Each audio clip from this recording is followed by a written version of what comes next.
Sir John Major has been giving evidence at the inquiry into the infected blood scandal during the 1970s and 80s. People with haemophilia or those who needed transfusions were given blood products as part of their treatment, but some of the blood was contaminated and more than 33,000 people were infected with hepatitis C or HIV. To date, more than 3,000 people have died. There were gasps at the inquiry as the former Prime Minister described the victims as suffering from incredibly bad luck. Our health editor Hugh has this report. Barry has always said he's always felt like he was on death row, but without committing any crime. I just want a sincere apology from somebody. Debra reflects on how Barry's life has been blighted. Because of his treatment for haemophilia, he was infected with hepatitis C. He's needed a liver transplant after a liver cancer diagnosis.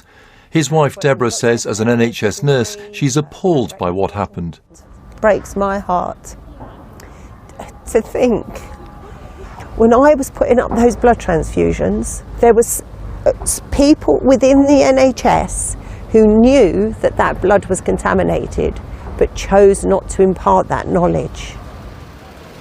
Today, Sir John Major gave evidence. After the scandal emerged, he was at the Treasury in the late 1980s, then Prime Minister. He was questioned on the campaigners' struggle to get financial aid.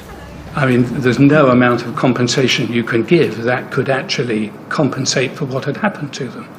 What had happened to them was incredibly bad luck, awful, and it was not something that anybody was unsympathetic to.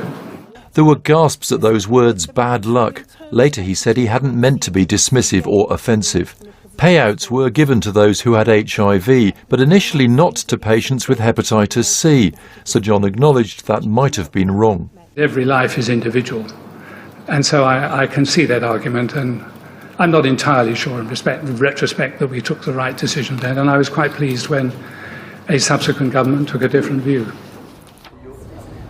People coming to the inquiry have been encouraged, if they wish, to leave messages in bottles remembering loved ones who lost their lives because of the contaminated blood scandal. But it's unlikely to be before the middle of next year that they get to see a final report with conclusions. I've always believed. So what did Debra and Barry think of Sir John Major's comments?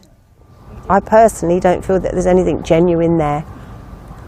I don't think he understands the impact that it has had on so many people's lives.